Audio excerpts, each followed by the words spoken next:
જય સ્વામિનારાયણ. ધોરણ 12 રસાયણ વિજ્ઞાન પ્રકરણ 8 ડી અને એફ વિભાગના તત્વો. આજના લેક્ચરમાં આપણે ડી વિભાગના તત્વોની ઇલેક્ટ્રોન રચના વિશે વિગતવાર સમજીશું. બરોબર, એટલે કે ડી વિભાગમાં 4 શ્રેણી આવેલી છે: 3D, 4D, 5D અને 6D.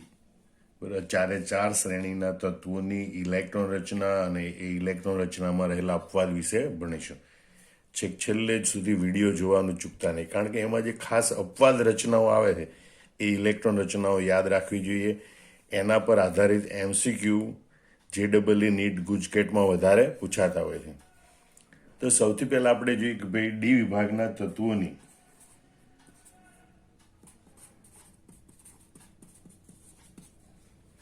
સામાન્ય ઇલેક્ટ્રોન રચના N-1D 1 થી 10, NS 1 થી 2 જેટલી હોય છે. બરોબર, ડી વિભાગના તત્વોની સામાન્ય electron Rachna N-1D 1 to 10, NS 1 to 2 હોય છે.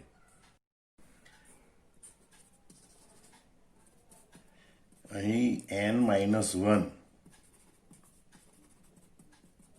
એ આંતરિક એટલે કે અંદરની બાજુ આવેલી ડી કક્ષક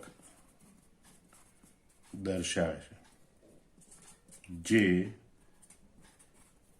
1 થી 10 ઇલેક્ટ્રોન ધરાવી શકે છે. જ્યારે આ N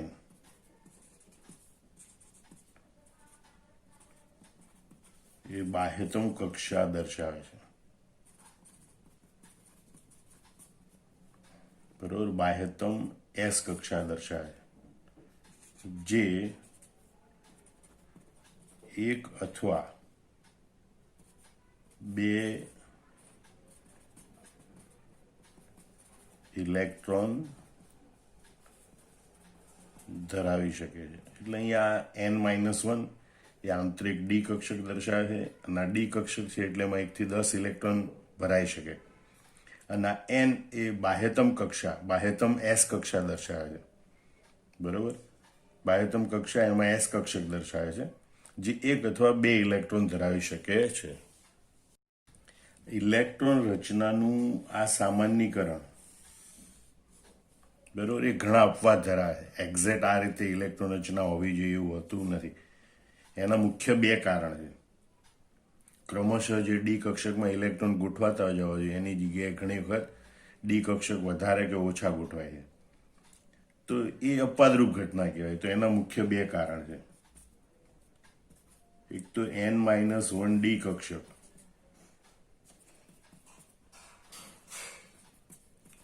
અને NS કક્ષક વચ્ચેનો ઉર્જા તફાવત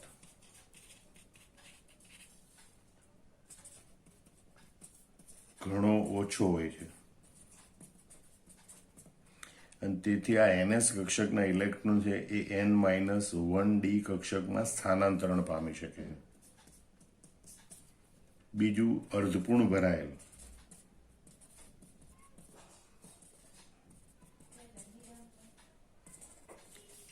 અથવા પૂર્ણ ભરાયેલ કક્ષકોનું જૂથ, અથવા એમ કહેવાય કે પેટાકોષ, બરાબર, અર્ધપૂર્ણ ભરાયેલ કે પૂર્ણ ભરાયેલ પેટાકોષ એ પ્રમાણમાં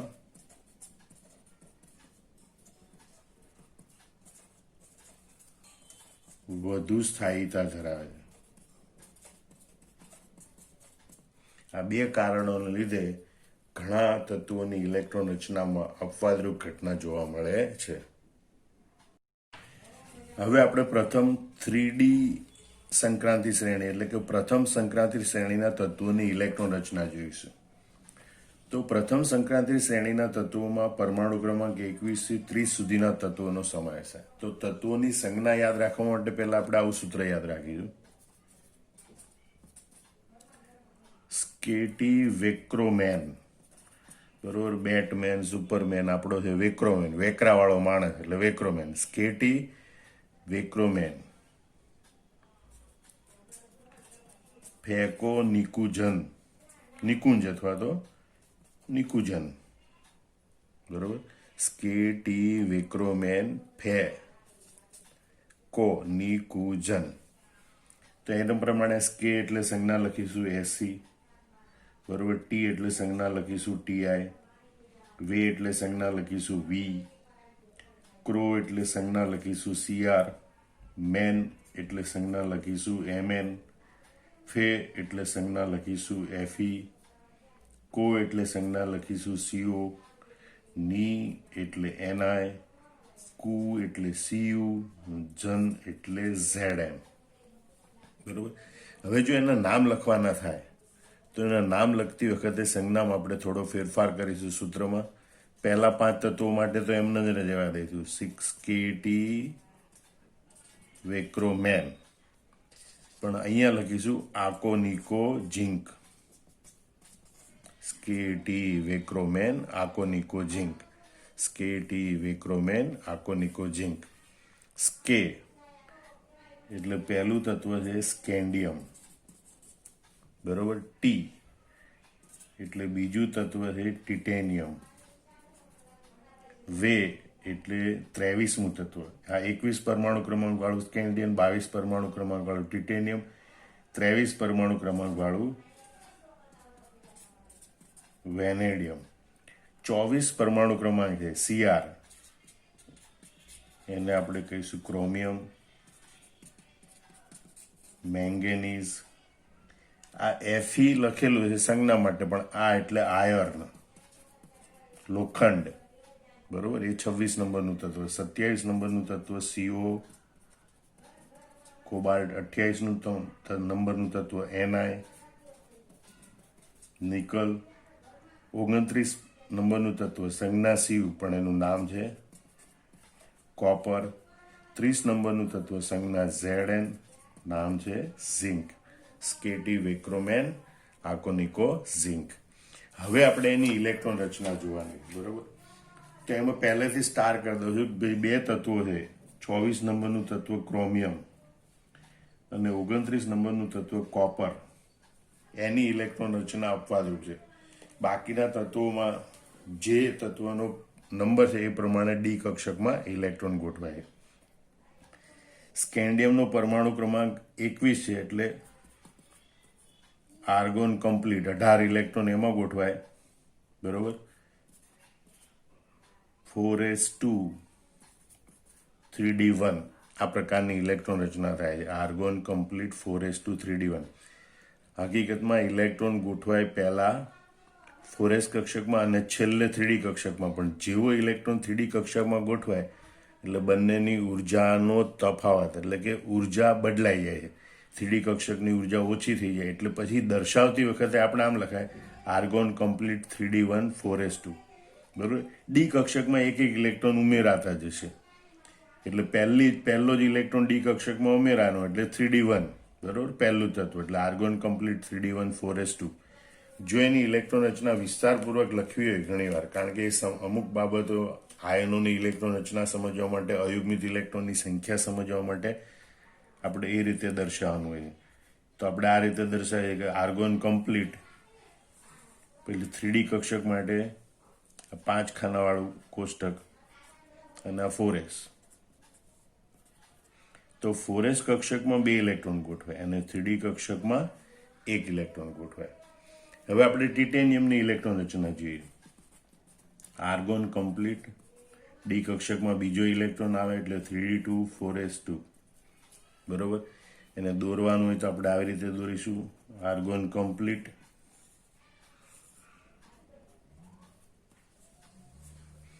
ફોરેસ કક્ષકમાં 2 ઇલેક્ટ્રોન સમાય, 3d કક્ષકમાં એક પછી એક ઇલેક્ટ્રોન સમાય. હુડના નિયમ પ્રમાણે પહેલા બધા મહત્તમ અયુગ્મિત ઇલેક્ટ્રોન ગોઠવાય, એટલે કે સમાન ઉર્જા ધરાવતી કક્ષકોમાં પહેલા એક ઇલેક્ટ્રોન ગોઠવાય. અર્ધપૂર્ણ ભરાઈ જાય ત્યાર પછી ઇલેક્ટ્રોન યુગ્મીકરણ શરૂ થશે.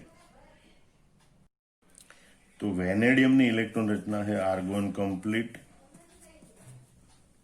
3d3 4s2, બરોબર. એને પણ આપણે આવી રીતે દર્શાવી શકીએ. આર્ગોન કમ્પ્લીટ 4s2 અને 3D કક્ષકમાં 1 2 ને 3 ઇલેક્ટ્રોન. અહીંયા જે ક્રોમિયમની અપવાદરૂપ ઇલેક્ટ્રોન રચના છે કે ભાઈ ઇલેક્ટ્રોન રચના પ્રમાણે આર્ગોન કમ્પ્લીટ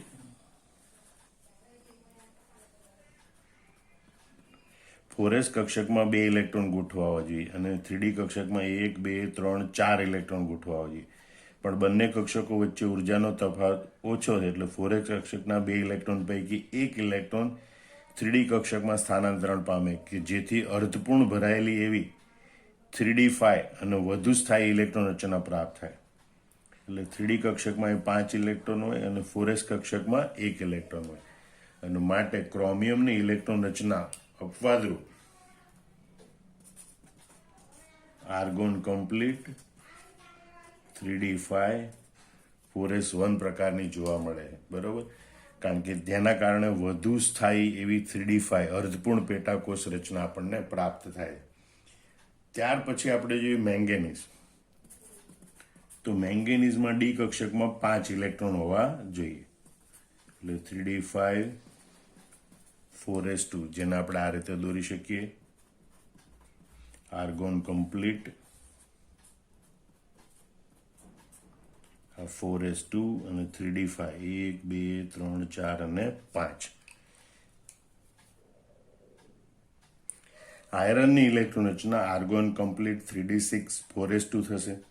એમાં આર્ગોન કમ્પ્લીટ પછી ફોરેસ કક્ષકમાં 2 ઇલેક્ટ્રોન ગોઠવાય. હવે 6 ઇલેક્ટ્રોન ગોઠવાના ધ્યાન રાખજો. 1 2 3 4 5 અને છઠ્ઠો ઇલેક્ટ્રોન ગોઠવાશે ત્યારે ઇલેક્ટ્રોન યુગ્મીકરણ શરૂ થશે.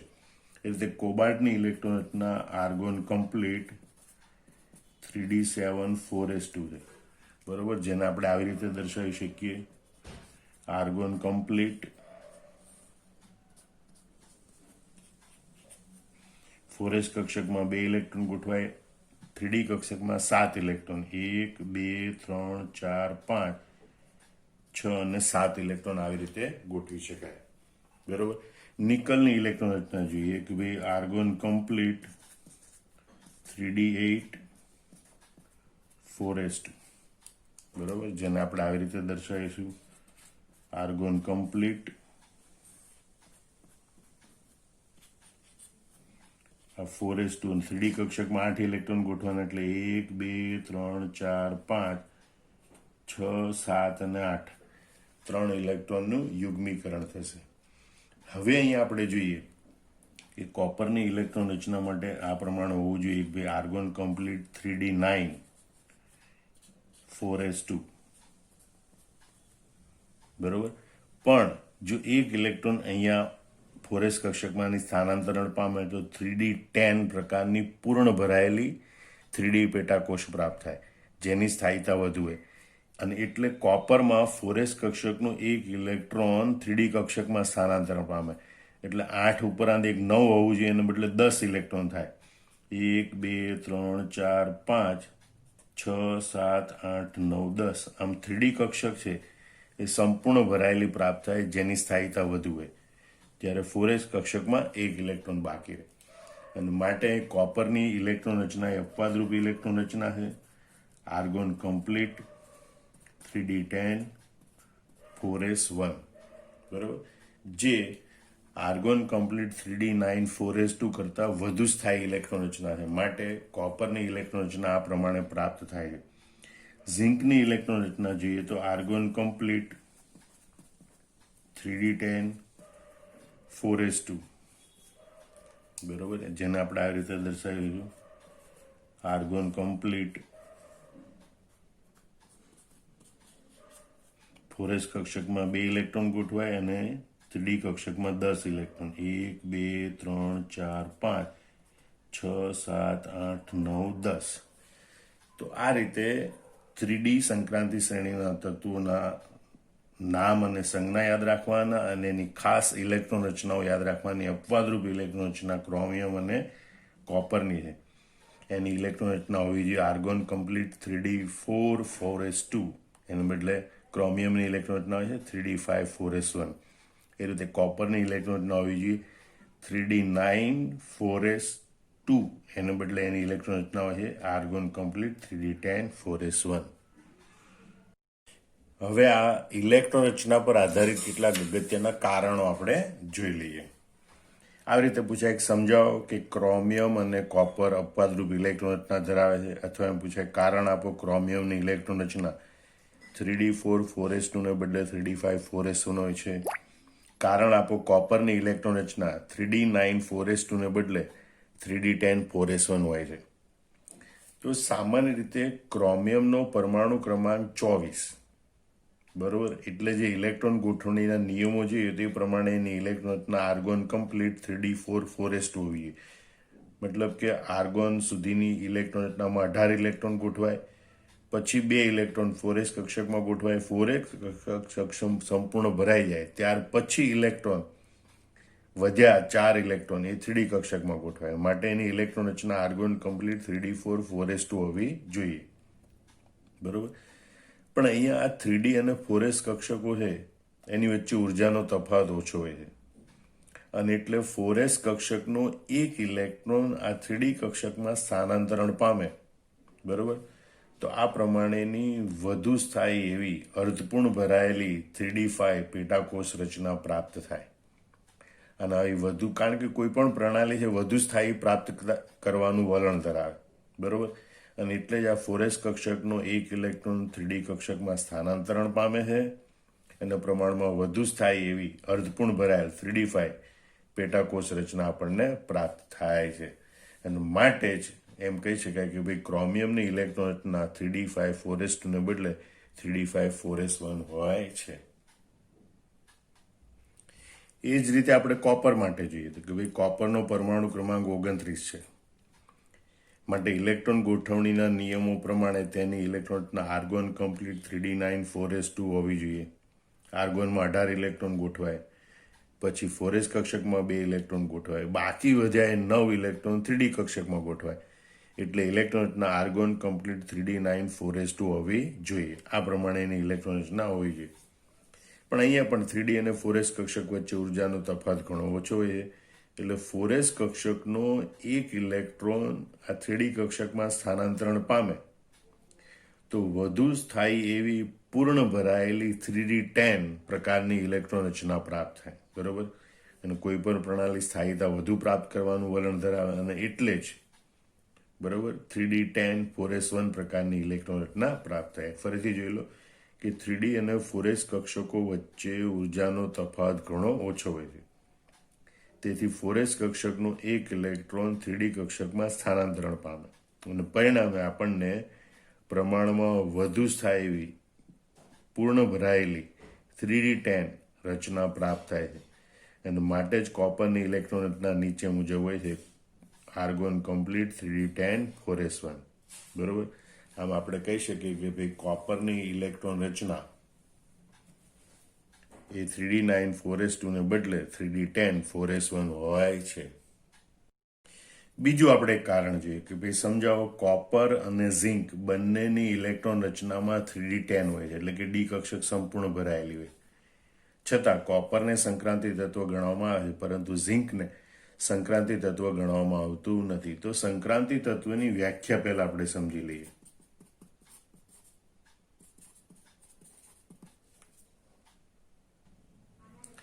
જે તત્વના તટસ્થ પરમાણુ, એટલે કે એ તત્વની ભૂમિ અવસ્થા કે આયનમાં, એટલે કે કોઈ પણ એક ઓક્સિડેશન અવસ્થામાં ડી પેટાકોષ અપૂર્ણ ભરાયેલો હોય, એટલે કે ડી કક્ષકમાં ઓછામાં ઓછો એક અયુગ્મિત ઇલેક્ટ્રોન હોય, તો તેને સંક્રાંતિ તત્વ કહે છે.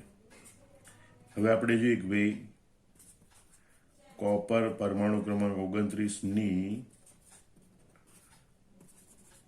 ભૂમિ અવસ્થાની ઇલેક્ટ્રોન રચના, એટલે કે તટસ્થ પરમાણુની ઇલેક્ટ્રોન રચના આર્ગોન કમ્પ્લીટ 3d10 4s1 હોય છે, જેમાં ડી કક્ષક અથવા તો ડી પેટાકોષ, ડી કક્ષકો અથવા તો ડી પેટાકોષ એ સંપૂર્ણ ભરાયેલ છે. એટલે એને સંક્રાંતિ તત્વ ગણવું જોઈએ નહીં, કારણ કે એ અપૂર્ણ ભરાયેલ નથી. પરંતુ કોપરની +1 અને +2 ઓક્સિડેશન અવસ્થાઓ જાણીતી છે.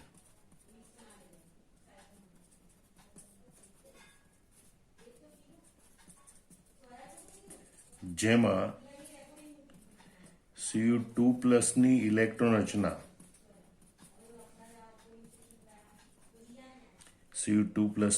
રચના આર્ગોન કમ્પ્લીટ 3d9 હોય છે. જેમાં ડી પેટાકોષ અપૂર્ણ ભરાયેલ છે અને માટે વ્યાખ્યા મુજબ કોપરને સંક્રાંતિ તત્વ ગણવામાં આવે છે.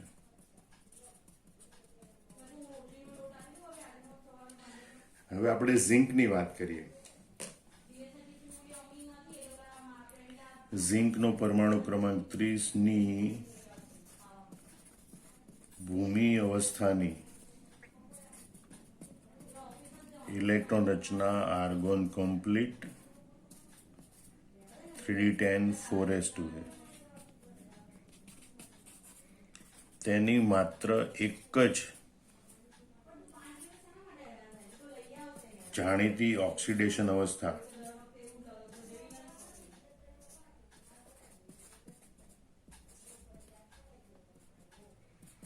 +2 છે.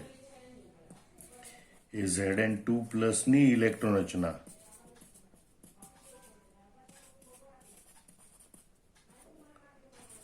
આર્ગોન કમ્પ્લીટ 3d10 છે.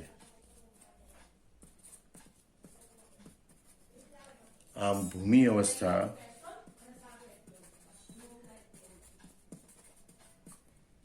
અને ઓક્સિડેશન અવસ્થા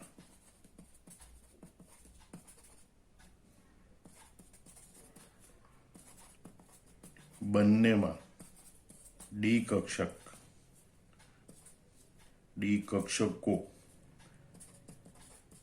સંપૂર્ણ ભરાયેલી છે. બરોબર. અને માટે ઝિંકને સંક્રાંતિ તત્વ ગણવામાં આવતું નથી.